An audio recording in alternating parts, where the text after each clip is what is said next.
The Tor To Tor is an annual 3-day riding event in Dartmoor. It combines incredible, adventurous riding with luxurious accommodation, food, and experiences.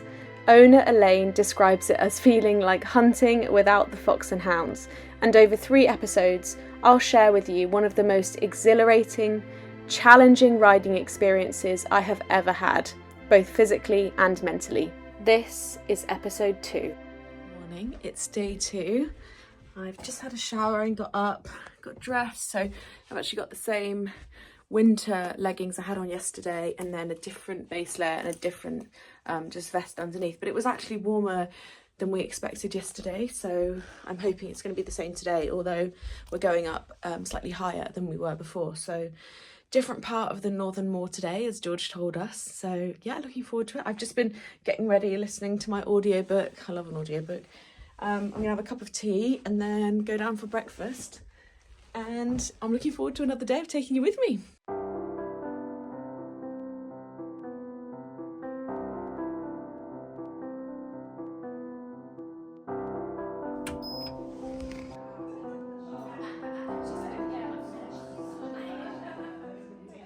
At the farm where the horses are, just popping to the bathroom, and then we should be getting on for day 2. Would anyone like it? Oh yeah, forgot about that bit. I think I will actually. She's a good girl. You want to be next to Hattie? Like on Hattie? Oh, my best friend. Thank you very much. Yeah, exactly. You may have noticed that unless I am holding my glass of port next to my ear, which I'm not, that I've changed the view of my GoPro. Yesterday, or for day 1, episode 1, I was wearing the GoPro on my helmet. It's not my preferred thing to do anymore. 1, because it's not quite as safe as having it on a chest harness, which I've got it on here. But 2, because it makes your hat tip forward, which when you're in the saddle for 4 hours doing a lot of cantering, I just wasn't finding it enjoyable. So I've switched it back to a chest harness, but hopefully you still get a really good view of what's going on. Bye! Have a nice day! Whoa.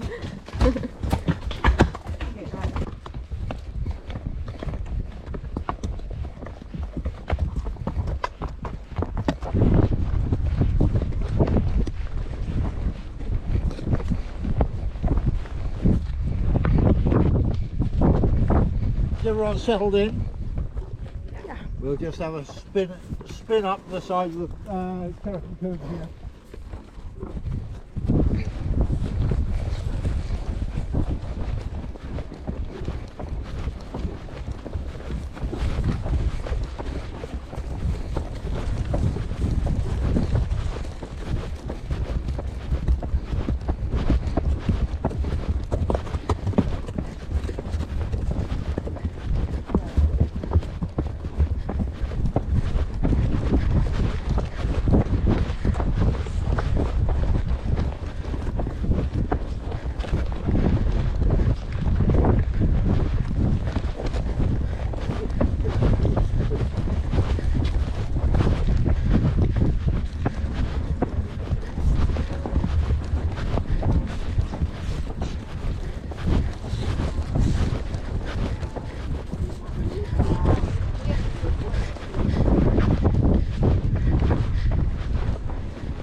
I apologise in advance if this view is making you feel a little bit seasick.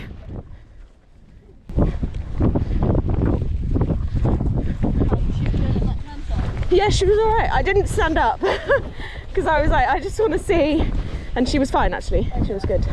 But I just sat up a bit more. This is my view from home. Oh wow. The window. Amazing. Of course, so you won't find it called course on any map. It's called changed about 30 years ago. And someone on decided it was definitely because it had been changed between the two. And they say that this is a Bronze Age barrow. That building, Lord only knows. Burial barrow? Probably not. Probably just, it's a good high point because you can see the sea over there. And you can almost see the sea out that way. You certainly see the cliffs on a good day.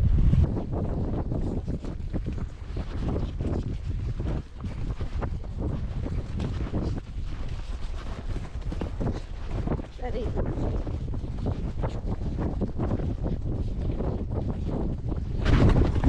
Yeah, it was pretty. Yeah, it's pretty cool. Steady, go. Can't see.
Oh, shoot. Oh.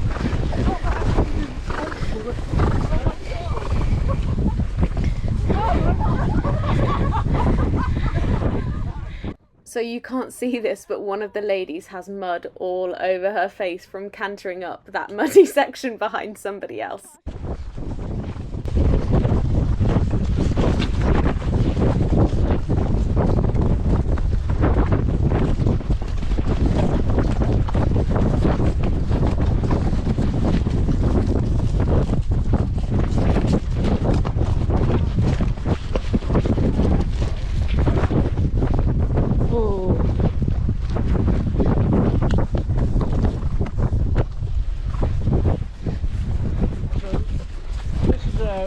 Warden's hut. The rangers come up here first thing in the morning and ride up here, always ride with their dogs, just to move any stock out of the landing zones for the unfinished land out here. I spent a bit more of this ride turning my GoPro on and off, so I didn't get so many canters on camera because I just didn't feel confident sort of turning it on while we were mid-canter and we were sort of going quite quickly. But we spent our time also on the northern part of the moor, exploring a different part of the north. But I will admit to you now that it's hard to get it across on camera, but I was not feeling confident. And I think as the morning went on, I felt less and less confident with myself and Welshie, and just not feeling like I was really secure, and starting to doubt myself a bit and the task that I'd taken on in taking on this challenge, and not really enjoying myself and sort of thinking, oh my goodness, how am I going to get through to the end of the day? And so by the time we actually made it down to coffee, I was really feeling a bit like a failure actually, which sounds really sad. I was sort of at the back of the ride and I was just thinking, I'm just not enjoying myself. I don't feel confident. I don't feel like I'm riding Welshie the way she wants. I'm worried that I've taken on more than I can, and blah blah blah. And I knew that Elaine would come up and check in with me, because she does that with every single rider. Every time you get to coffee, she's like, how are the horses, how are you feeling, blah blah blah. And we'd already had a discussion the night before about possibly swapping horses, and I just felt in that moment like a complete failure for wanting to swap my horse. But let me take you to coffee and give you the moment in time when I sort of captured it. This is it might actually be the most challenging riding I've ever done. Like, very difficult going, and you know, fast and fit horses. I'm actually going to have a sit on Hattie, who's slightly different, because I need to change my GoPro, so I'll put you somewhere. There's nowhere to put you, I'll have to tell you in a minute. Yeah, I'm actually going to swap because I'm just starting to not feel very confident, and actually not in front of anyone obviously, but I got a little bit upset because, I don't know, it's just not a nice feeling. I'm hoping that this will be better and have a good rest of the day.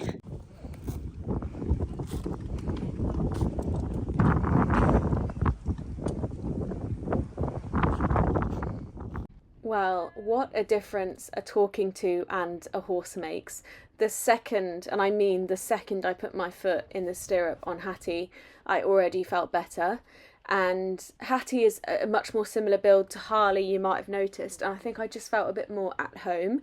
And chatting to Elaine, who runs Liberty Trails, was so helpful, because I am a classic overthinker, and I'd been spending all this time on the way down to coffee thinking, oh my gosh, I just don't know if I can do this, da da da da da. And we had this chat, and she was like, Rhiannon, you know, our Tor To Tor is our most challenging ride. It is meant to be a mental challenge, a physical challenge. You're taking a leap of faith, you're putting your trust in the guides and the horses, and it's supposed to be tough, but it is supposed to be fun.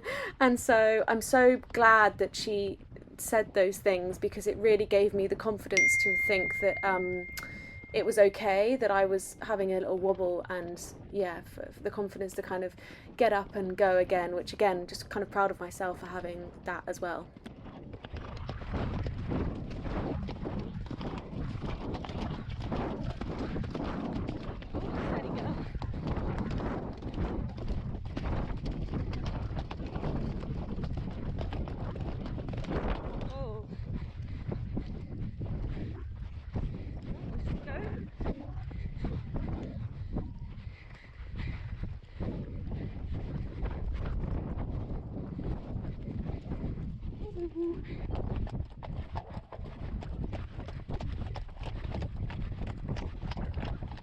I'm also sorry about the camera angle for some of these canters, which honestly just tells you how confident I was, because it basically means I was out of the saddle instead of sitting in the saddle on Hattie as I had been on Welshie.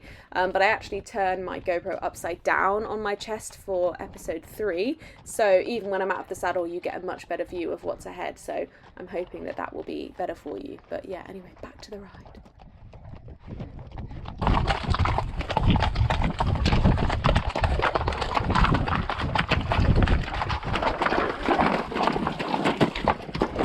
Drink, Hattie.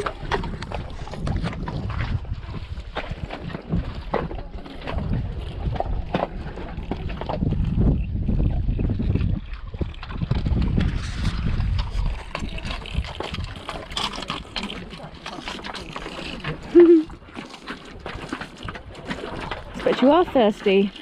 All that jogging about. Oh good, she's having a drink. She didn't have one all yesterday, all today. Yeah.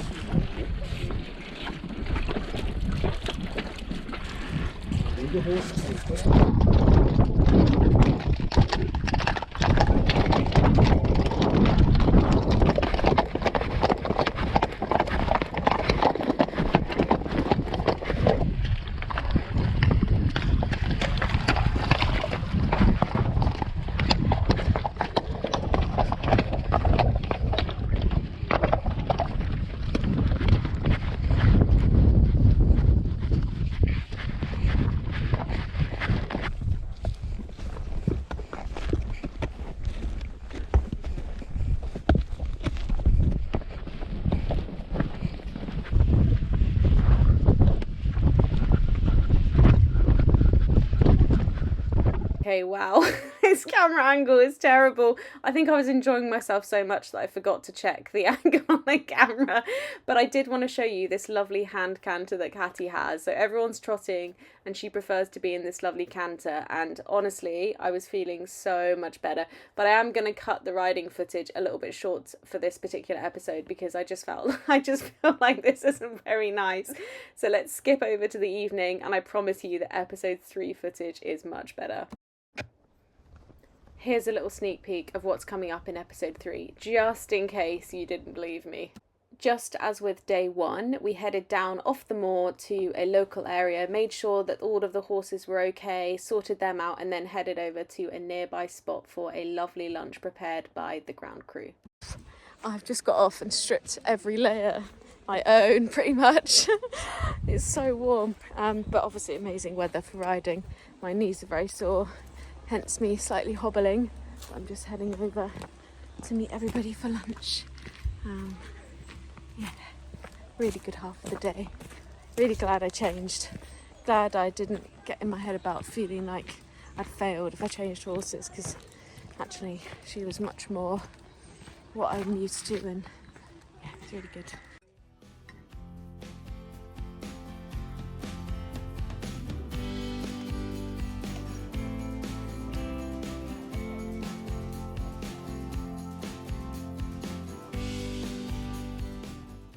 We've just got back. We've got dinner in a couple of hours, so I'm gonna have a bath because my knees are sore today. We did 20 miles according to George. We did 18 miles yesterday, so it's the furthest I've ever ridden. So yeah, I'm gonna get in the bath with an audiobook. The bath is that colour because it pools from the River Bovey, which means it has natural peat in it, but it's been filtered. I made an error today, which you may see on my face. I forgot to put sun cream on this morning. I didn't forget yesterday, and we were riding all day, and it was really nice weather, so I'm now really, really red, which is unfortunate. Really good day today. Just about to head out for dinner. We are going, I don't know what we're doing, some kind of magic mystery thing on Dartmoor, so that will be fun. And I've got my little sort of Western inspired top for dinner. Oh, look at it, this is in front of the window. God, it's so red. Anyway, dinner.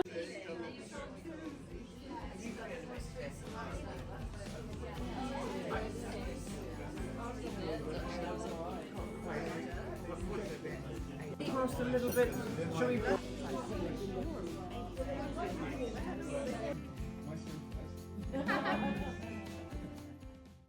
That brings us to the end of day 2, episode 2 of my Dartmoor adventure. Here is a little snippet of what happens on day 3, episode 3. I'm piloted by the wonderful Hattie once again and feeling super confident as we definitely seem to kick it up a gear in terms of our speed for day 3. So stay tuned for that next Tuesday at 5 PM UK time. I hope to see you there.